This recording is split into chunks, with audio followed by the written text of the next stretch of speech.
A partir de ahora, la hora global. Desde el paralelo 35, en Montevideo, la realidad internacional por detrás de los titulares. Conducción de Gustavo Calvo. Participan Leo Harari y Susana Mangana. La hora global. Una mirada al nuevo desorden mundial.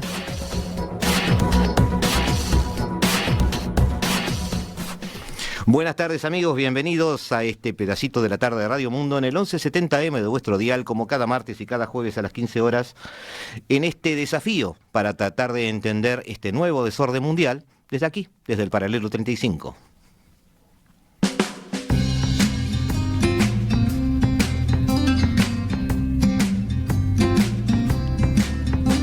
Guerras mundiales, Guerra Fría, orden mundial, hegemonía unipolar de Estados Unidos, balances o equilibrios de poder. Todo forma parte de conceptos y lenguajes utilizados por historiadores, analistas y estudiosos de las relaciones internacionales. Desde siempre, pero que se han hecho visibles ante los vientos de guerra en Ucrania, luego convertidos en realidad. Pero en realidad, las relaciones entre países, el agrupamiento entre pueblos, luego naciones, luego estados, y en términos de coaliciones, ofensivo-defensivas, siempre existió. La seguridad es prioridad y condición de la existencia de los estados, y desde muy temprano los humanos lo aprendieron. Sucesivas épocas vieron formarse alianzas desde la Liga Panhelénica contra los persas hasta las asociaciones estratégicas actuales, de las cuales conocemos sus siglas, pero muchas veces nada más que eso.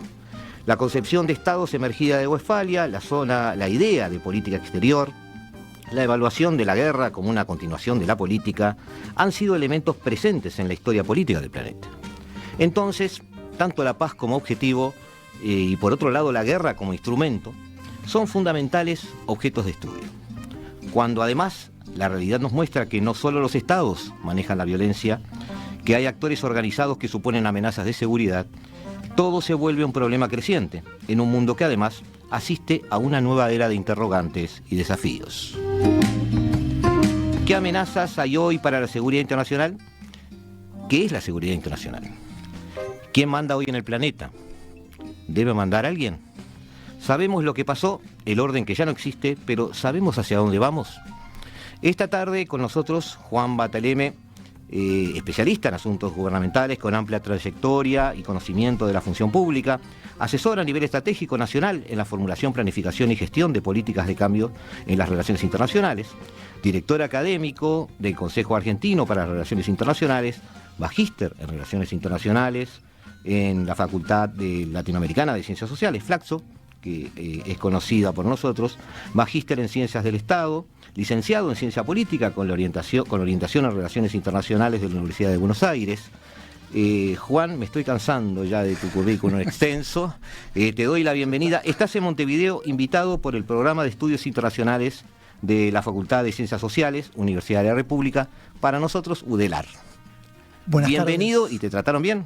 Buenas tardes, gracias. Gracias primero por esa introducción, haberme resuelto la introducción de mi curso hoy, así que fue excelente, muy bien. Segundo lugar... Con mucho gusto te pasamos la grabación después, sí. Totalmente. Ahí está.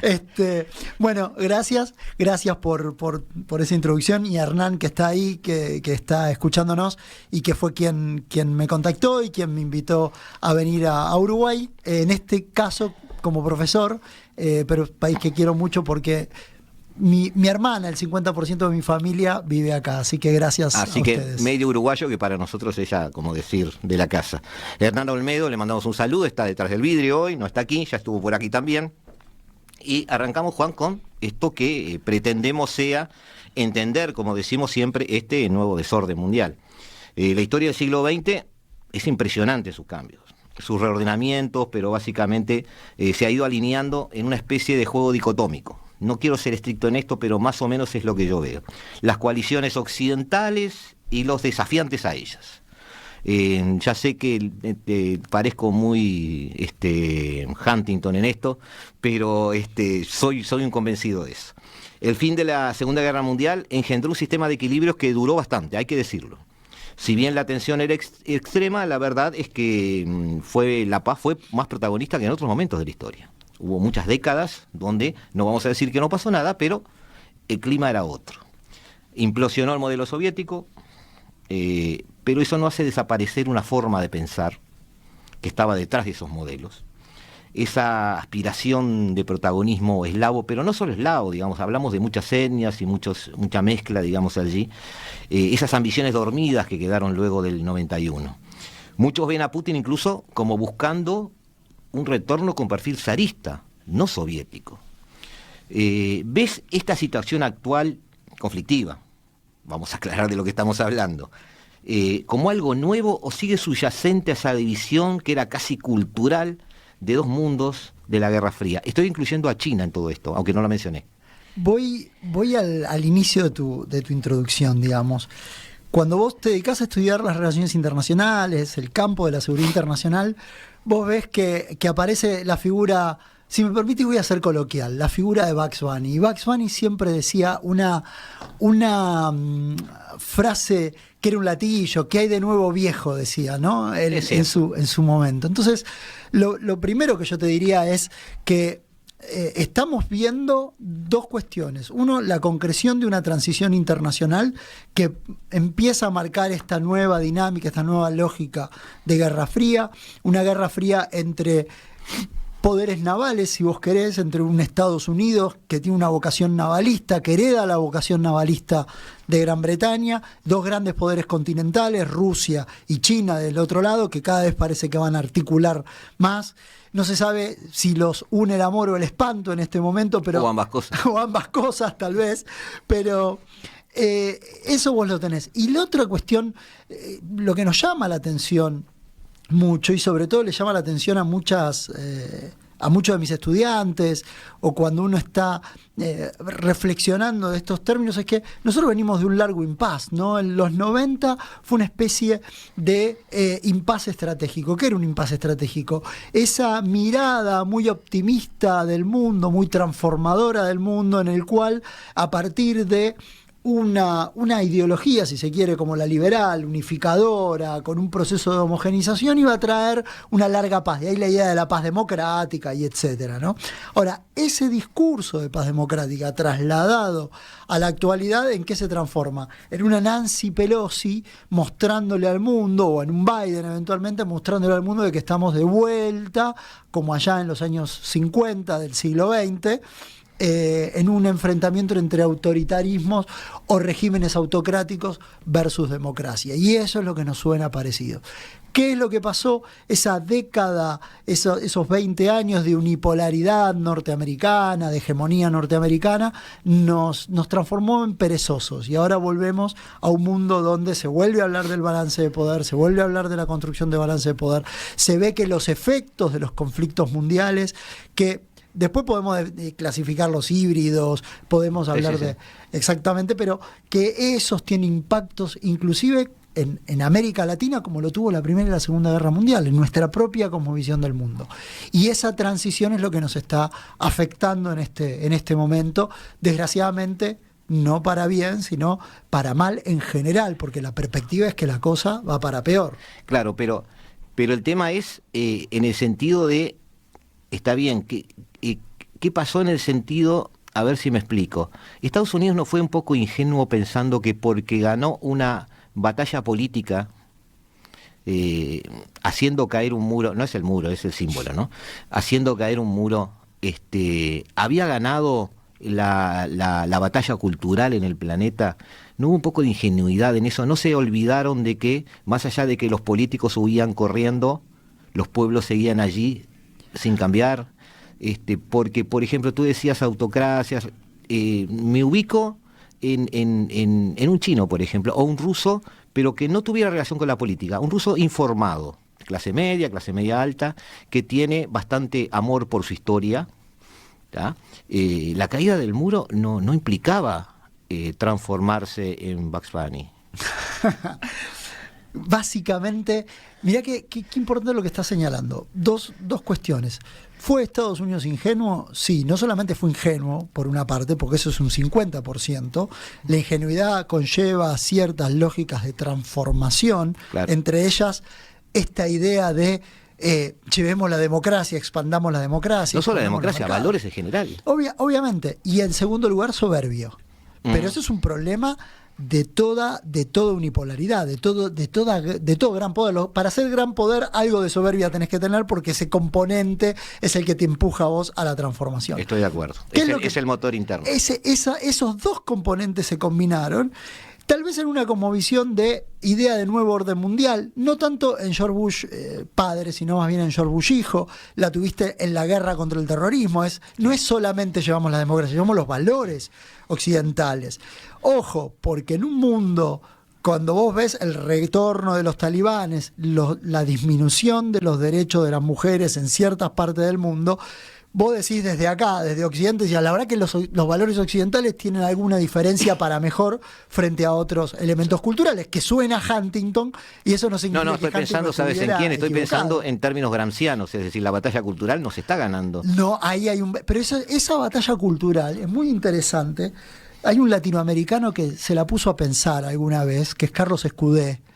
Sí. Carlos Escudé nos aplica a todos prácticamente con su realismo periférico, pero él escribió un libro que se llamaba La Guerra de los Dioses, y en La Guerra de los Dioses él dice que el propio Occidente está en una guerra en este momento, el Occidente liberal tradicional versus el Occidente liberal posmoderno, y el Occidente liberal posmoderno le está ganando la batalla al Occidente liberal tradicional. El problema es que el liderazgo y el Occidente liberal posmoderno al mismo tiempo está chocándose con identidades nacionales sólidas, fuertes, que pueden gustarnos o no, pero que tienen un peso específico en la política internacional, como China o Rusia. Eso te iba a preguntar.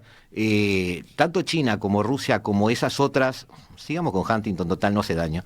Se murió. Sí, así que no, pero yo soy un gran defensor de su libro como diagnóstico, como elemento diagnóstico. Es espectacular. Y me ayudó a entender que, por ejemplo, China o Rusia no tuvieron un siglo de las luces. No tuvieron una revolución de las ideas China, por ejemplo. Es otro tipo de sociedad con otro tipo de valores. Entonces, tú decís, bueno, vuelven con una sociedad muy firme, muy sólida. Esa solidez se está mostrando como un retorno a los viejos imperios, en algunos casos. Como yo digo, te lo había dicho en un material que te acerqué, hasta escriben sus propios evangelios. Es decir, en sus partidos, en las doctrinas de los comités de los partidos, en las asambleas de los parlamentos, China habla del siglo de la humillación, el siglo de la restitución, y después vendrá el siglo de la expansión. Es decir, generan su propio relato, sus propios evangelios, como le digo yo, amparándose en ese pasado. ¿Te sorprende ese retorno al pasado para poder afianzarse y enfrentar hoy el presente? Y otro gran ejemplo es Turquía. No, y siguiendo la línea de Huntington, en el pasado, Creí que le ibas a resistir. No, al contrario, en el pasado está nuestro presente, y también en parte de nuestro pasado está nuestro futuro. Y nosotros definimos nuestras identidades en parte por lo que sucede en el mundo, pero también en parte de dónde somos, de dónde venimos y qué tradiciones tenemos.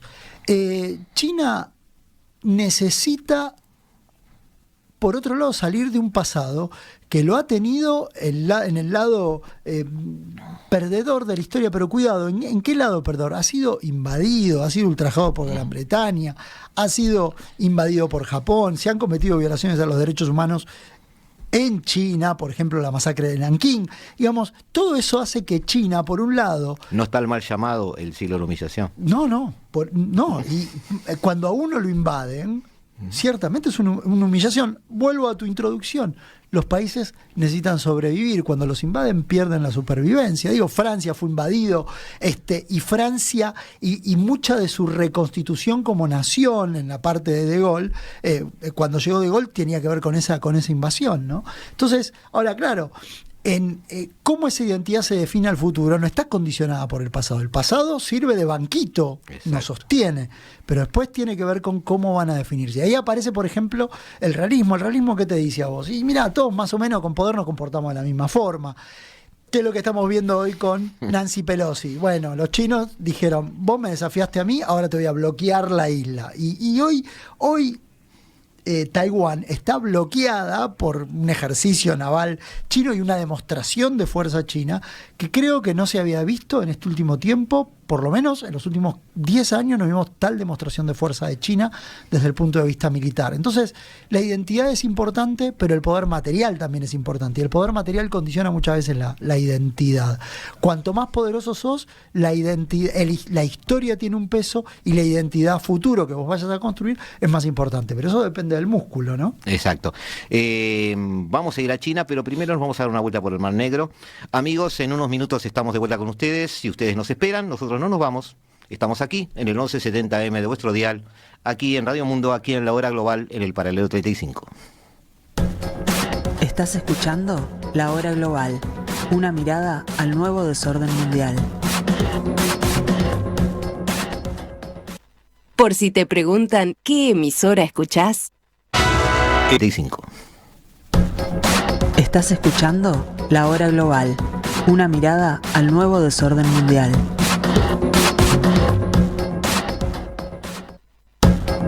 Estás escuchando La Hora Global, una mirada al nuevo desorden mundial.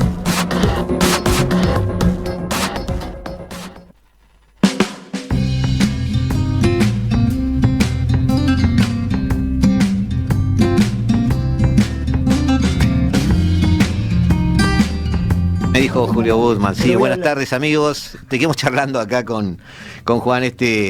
Como en todas las cosas, aquí se aprovechan un poco las tandas para intercambiar algunos temas.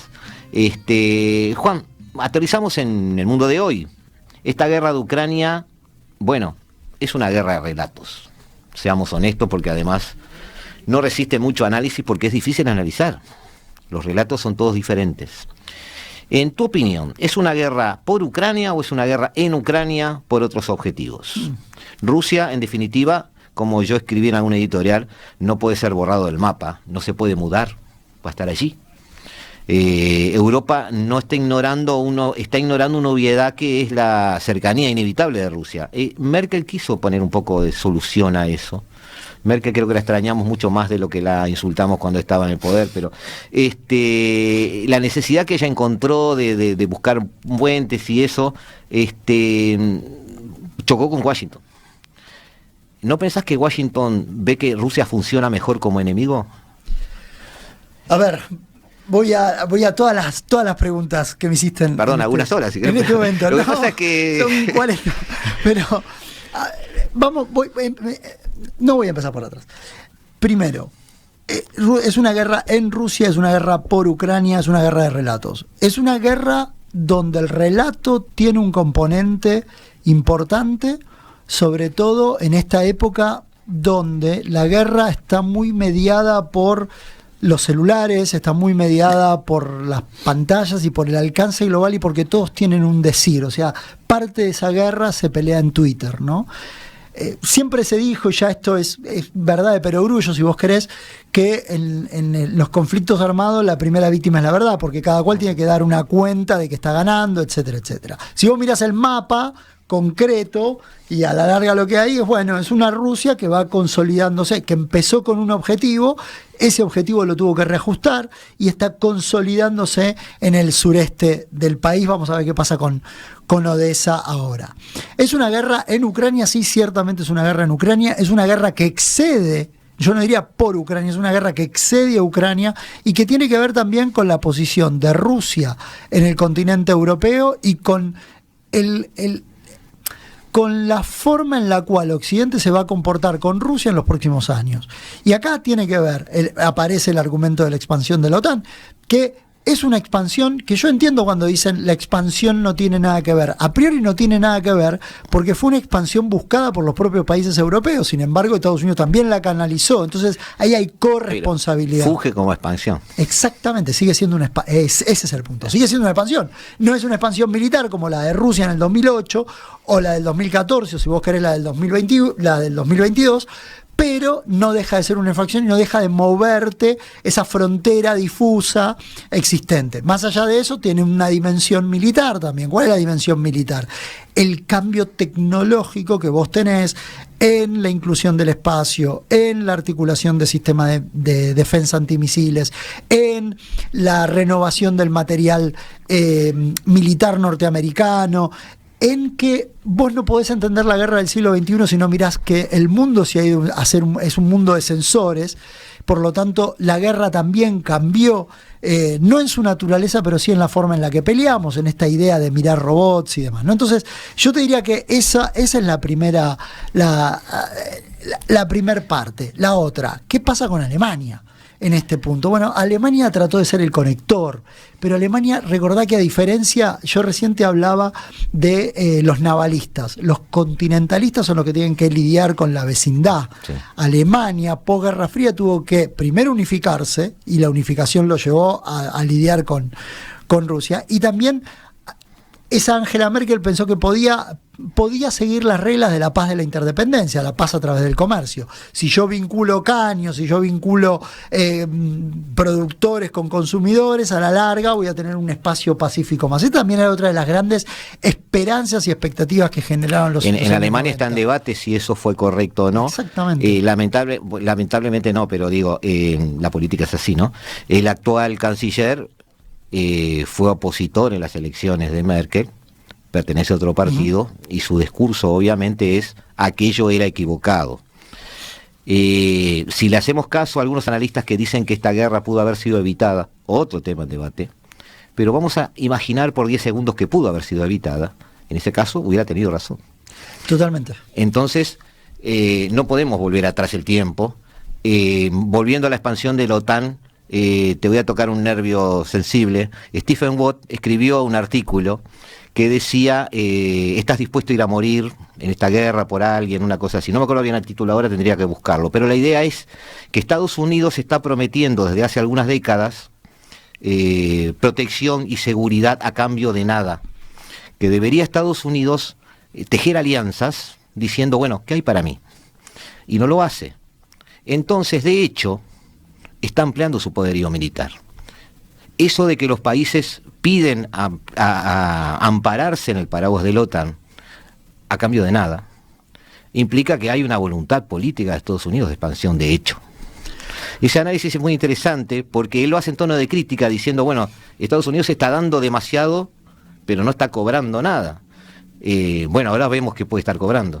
Te cuento dos cosas. Primero, Stephen Walt es un prestigioso académico, creo que está en Chicago no está ahora, no me acuerdo en qué universidad está, pero él es prestigioso académico de los Estados Unidos, es un realista, y él forma parte de una comunidad que se llama el Quincy Adams Institute, donde básicamente abogan por una política exterior norteamericana, ellos lo llaman restraint, de restricción, de autorrestricción. De hecho, el último libro que Stephen Walt escribió, él escribe primero Timing the American Power y después escribe un libro que es mandatorio para entender lo que pasa ahora, y la crítica del realismo al liberalismo en relación a esto que vos esto queda grabado, hablando. Así que decir título. No, el título, por supuesto, se llama Restraint, justamente. Correcto. Restraint se llama el libro, ¿sí? Restricción. Y la foto, el cover del libro es la Armada norteamericana. Y él dice, miren, a ver, la guerra contra el terrorismo, sumado a la lógica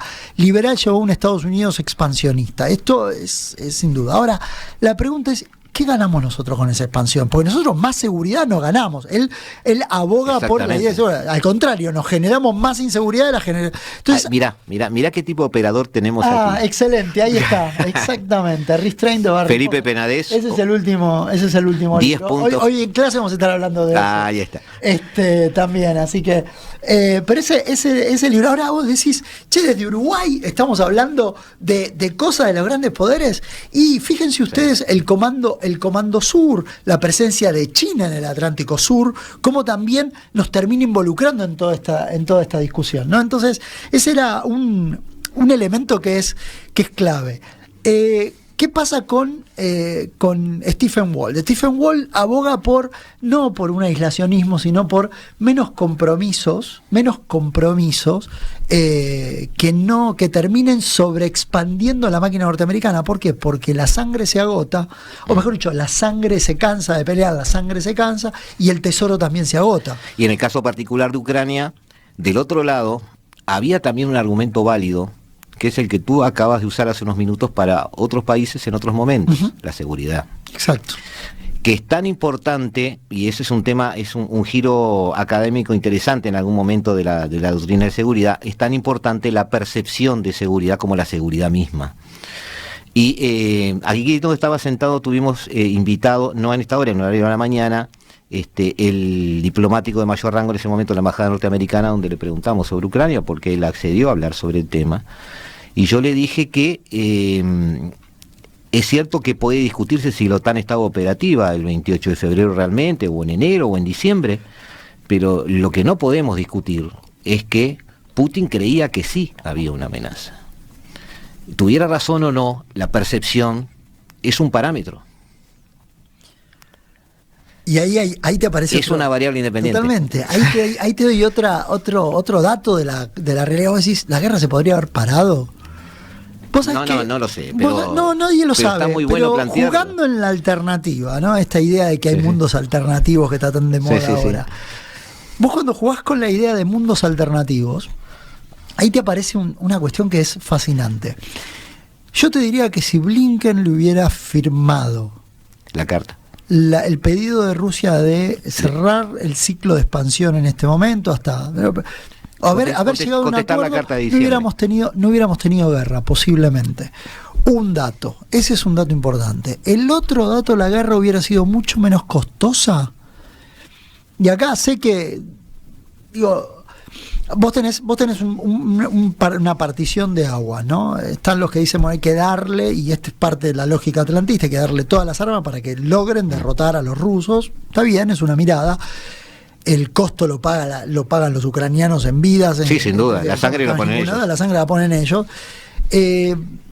Hay otro momento, lo cual también habla de lo bien que hizo la transformación militar Ucrania y la tragedia que eso implicó, que es que cuando los militares rusos entran, fíjate qué importante la identidad del nacionalismo, entran, le dicen a los generales ucranianos, ustedes eran parte del mismo ejército que nosotros. Estamos hablando de generales de entre 40 y 50 años, 73, Guerra Fría, jóvenes que empezaron con parte del ejército soviético, y le dicen, dense vuelta, derroquen al presidente y paramos la guerra acá y organizamos todo. Sin embargo, estos nuevos oficiales ya habían básicamente crecido, primero con una humillación, la humillación del 2014, y segundo, con la historia de Rusia y Ucrania, que dicen, no vamos a derrocar a nuestro presidente. Y vamos a dar la pelea que hay que dar. Y Occidente nos va a dar las armas que nos tenga que dar, y Occidente le fue dando las armas. Ese es el núcleo de la tragedia que vos tenés, ¿no? Que lleva a los miles de víctimas civiles y a los problemas que esto tiene en el mundo. Que no implica volcar la balanza hacia ningún lado. Bueno, pero ahí hay un punto. ¿Se puede parar esta guerra? Todavía se puede parar, con un costo mucho mayor, pero va a depender, creo yo, de un acuerdo de cúpula. Y esto es de que Estados Unidos, algunos países de Europa y Rusia se sienten a conversar en serio sobre el futuro de la seguridad europea en Europa. Eso no significa capitular a Rusia, y el ejemplo más concreto lo tienen en Macron. Macron dice, Putin pasará, Rusia permanecerá. Macron es otro continentalista, como Scholz, o como Macron, los italianos. A pesar de que los franceses siempre nos molestan, suelen ser muy lúcidos. Exactamente. Y él dice, hay que rehabilitar a Rusia. Y rehabilitar a Rusia va a tener que empezar a trabajar en la posguerra. Claro, el problema es que el campo de batalla no está definido. Claro, para el hombre de a pie esto parece hacer concesiones o no, y uno puede decir que qué macano, qué crudo, qué frío que suena, o qué cómodo que suena estando acá en Uruguay o hablando desde la República Argentina. Pero ahí aparece también otro gran libro que se llama La tragedia de los grandes poderes. Los grandes poderes dictaminan mucho más acerca de nuestra vida de lo que nosotros estamos de acuerdo, y que nosotros estamos conscientes, no de acuerdo. Ese es John Mearsheimer, que habla de la tragedia de los grandes poderes, ¿no? Mearsheimer, gran crítico de la actitud norteamericana en estos últimos meses. Exactamente. Antes de ir a China y antes de ir a la tanda, una preguntita un poco más por sí o por no, pero algo así. El 2 de marzo se votó en las Naciones Unidas la condena a la invasión. Vamos a llamarla invasión. Uh-huh. Sí. Lo es, fácticamente lo es. Fácticamente lo es, obviamente que desde el punto de vista estratégico del ejército ruso puede ser una operación limitada, todo lo que quieras. 35 países se abstuvieron. Uh-huh. Yo dije en algún momento, digamos, y ahora lo bajo a tierra, que de hecho, aunque no había una guerra fría ahora, de hecho seguía habiendo esos grandes bloques culturales o grandes formas de pensar, vamos a llamarlas. Así que podemos llamar occidental, estamos hablando de Estados Unidos, de Europa y los países WASP, básicamente es eso. Lo que Huntington llamó cultura occidental. La comunidad transatlántica. Sí, pero ahí Huntington se equivoca. Porque nosotros no éramos occidentales para Huntington. Ojo que el transatlantismo no es lo mismo. No es lo mismo, está correcto. La continentalidad europea es distinta. No, hacemos otro programa de eso, me encantaría, pero lo hacemos. Ahora, del otro lado, podríamos llamar Oriente, no sé, algo que nos guste, una palabra que nos guste. Pero 35 países se abstienen. Si a eso llamamos el resto, la actitud del resto del planeta no es la misma ahora con Estados Unidos que lo que era en la Segunda Guerra Mundial, por ejemplo. ¿Estados Unidos está perdiendo el resto?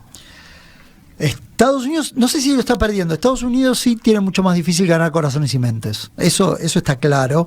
Sobre todo porque el doble estándar, Estados Unidos ha utilizado demasiado discrecionalmente el doble estándar en la política internacional. De vuelta, vos, yo, la gente lo puede entender que a veces que a veces uno tiene líneas que se corren en política, pero el problema es la cantidad de veces en que vos la usás y la cantidad de veces en la cual vos te parás en el estándar superior moral.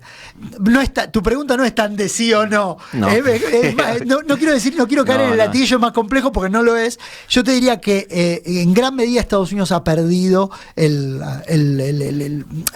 corazón de muchos países en Occidente. No de todos, pero sí de muchos países en Occidente. La misma América Latina ha perdido. Estados Unidos tiene que volver a mirarnos, a reconquistar los corazones y las mentes. Un poco más. Está haciendo el esfuerzo, pero el problema es que del otro lado no es que te ofrecen el corazón tampoco, y tampoco es que nos convence mucho al corazón lo que tenemos del otro son demasiadas aristas, Juan, porque yo te podría decir que la globalización no hizo más que transferir tecnología, inteligencia y poder a potencias intermedias. Y en determinado momento alguien puede decir que la globalización para Estados Unidos fue una especie de tiro en el pie. Totalmente. Otro programa, otro seminario. Además, la globalización, lo que está haciendo, o lo que hizo, si bien no va a terminar la globalización, podemos echar la culpa a la globalización, pero sí, en el hombre de pie, la globalización le perdió, el hombre de a pie le perdió el corazón a la globalización. No lo ve tan... Amigos, en unos minutos seguimos en La Hora Global, seguimos en el paralelo 35, seguimos intentando entender este nuevo desorden mundial. Estás escuchando La Hora Global, una mirada al nuevo desorden mundial.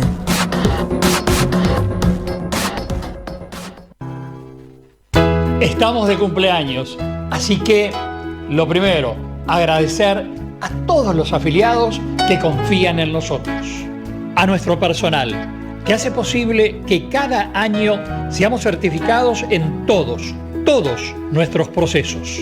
31 años siendo líderes. ¡Feliz cumpleaños, SECOM! 31 años del primer servicio de compañía de Uruguay y del mundo.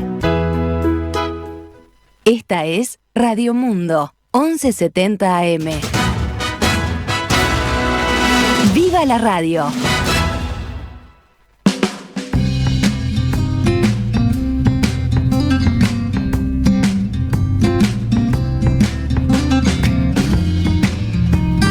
Seguimos en la tarde de Radio Mundo. Recuerden, por si alguien le pregunta que está escuchando, obviamente esto es el 1170M de vuestro dial. Estamos en La Hora Global, estamos muy bien acompañados con Juan Bataleme, que nos está Estamos en una especie de charla un poco viendo sobre qué hablamos, porque hay muchísimos temas que tratar. Deberíamos hablar de África, no va a dar el tiempo, pero África está explotando nuevamente. Estamos muy cerca, pero muy cerca de ver algo muy parecido a las primaveras árabes. Pero esta vez no solo con la presencia europea, ni lo están mirando de costado, sino que está Rusia vendiendo seguridad y China vendiendo puentes en todo el territorio africano. Ahora, Juan, sacando la bola de cristal, hay bloques que se están formando. Por más que digamos que el mundo va a seguir interconectado, hay bandos, no podemos negarlo. China arma su mercado de insumos de cercanía, como yo lo llamé, firmando el acuerdo RCEP, donde junto a la ASEAN y otros países armó una especie de zona de libre comercio. La idea era básicamente proveerse de recursos cuando el empuje de Trump era muy fuerte en aquel momento. Rusia genera un nuevo mercado para sus insumos energéticos. No tiene más remedio. El desarrollo militar parece desconectarse. Rusia y China empiezan a firmar convenios para empezar a hacer desarrollos militares por su lado. Es un tema de seguridad, que vos lo estás viendo porque estás en ese tema. La industria espacial es otro gran ejemplo. Rusia acaba de decir que en el 2024 abandona la estación espacial, va a ser su propia estación, y China tiene la suya. ¿Qué más? China empieza a influenciar en territorios que van a ser claves en el futuro, no hoy. Estoy hablando de tierras raras, estoy hablando de tu país, que va a ser un proveedor de litio importante, ya lo es, pero va a ser bastante más estratégico de lo que sospechamos incluso. Además, en términos de seguridad, Estados Unidos dio algunos pasos que son paradigmáticos. El aparente desaire que le hizo a Francia en realidad implicó tomar el camino corto hacia los submarinos nucleares para que Australia pueda de alguna manera sentar presencia en el Indo-Pacífico. El Quad fue una especie de puesta al día de Trump para decir, bueno, mostramos un poderío naval, aunque entre sus integrantes está la India, que está acompañando, digamos, porque la India juega para la India. Es la mejor definición que se me ocurre. Y hace bien, y hace bien. Y puede ser que haga bien, sí. China ha implementado, sin dar muchos detalles, pero China lo que implementa, lo implementa. Los detalles, lo que pasa es que nos enteramos después. Su GSI, Global Security Initiative, iniciativa de seguridad global, donde está incluyendo o está ofreciendo incluir a los países BRICS en ese tema. Desde el punto de vista de seguridad, ¿vamos a un mundo desconectado, de dos burbujas que se desacoplan? ¿Volvemos a un mundo jovesiano? A ver, primero, antes que me olvide, necesito hacer esto es de mi beta de profesor académico. Perdón. Perdón, no, antes que me olvide, esto es importante antes de que me olvide. El libro de Stephen Walt se llamaba...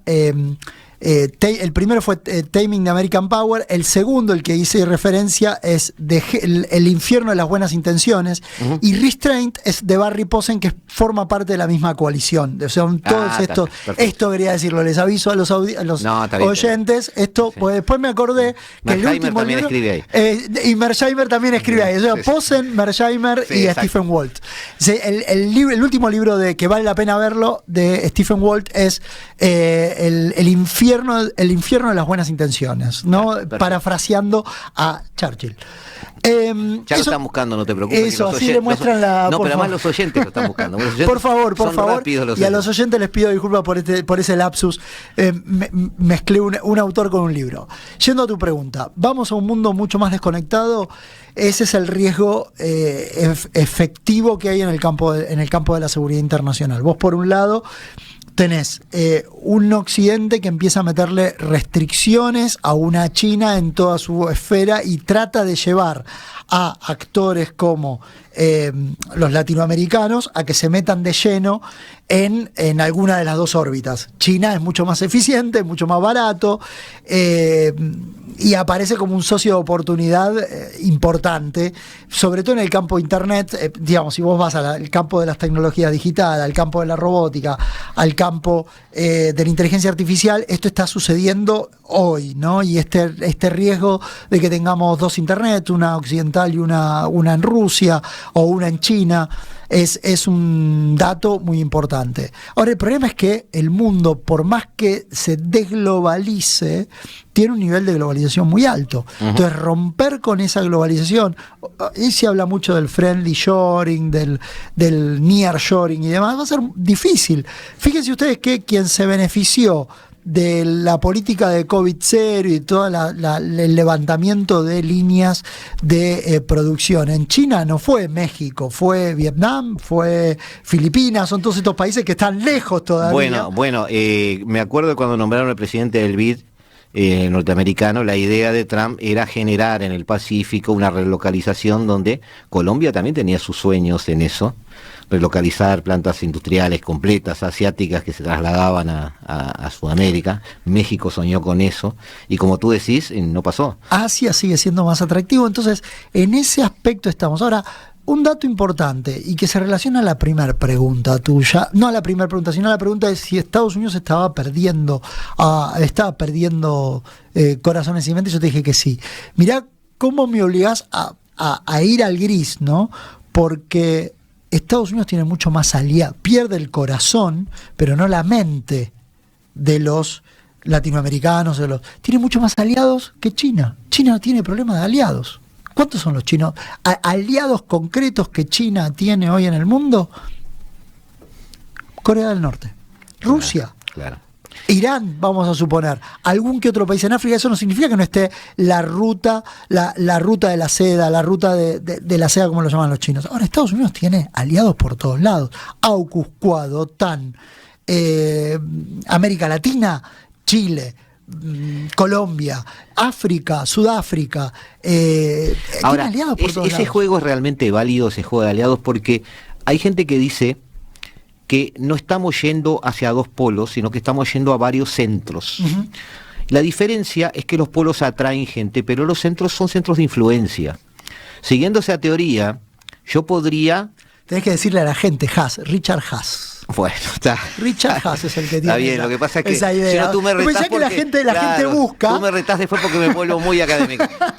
Pero, Richard Haas y el mundo apolar. Ahí está. Entonces, ¿qué pasa? Entonces yo puedo tener un pie en cada lado, porque no estoy siendo absorbido por un polo.